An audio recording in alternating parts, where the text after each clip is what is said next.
নারায়ণগঞ্জের বন্দর উপজেলা এলজিইডি অফিসে অভিযান চালিয়েছে দুর্নীতি দমন কমিশন। দুপুর ১:৩০ থেকে বিকেল ৩টা পর্যন্ত দুদকের উপসহকারী পরিচালক মশিউর রহমান ও শরীফুল ইসলামের একটি টিম অভিযান পরিচালনা করেন।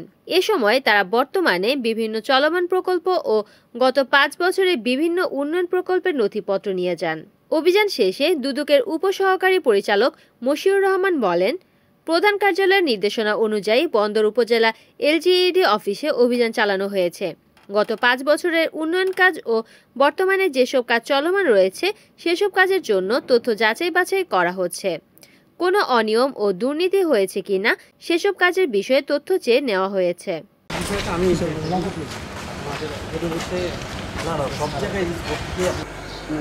এখানে যে ধরনের কাজগুলো হচ্ছে গত বছর গত অর্থ বছর বর্তমান যে কিছু কিছু কাজ আছে চলমান আছে, এই সমস্ত কাজ কি পর্যায়ে আছে এবং এখানে কোনো ধরনের অনিয়ম হওয়ার সুযোগ আছে কিনা বা থাকলে এই ধরনের কাজগুলোকে আমরা অবজারভেশন করার জন্য মুক্ত, এর বিষয়ে নির্দেশনা এসেছে। রিপোর্ট করেছেন মেহেদী হাসান প্রান্ত, NN টিভি, নারায়ণগঞ্জ।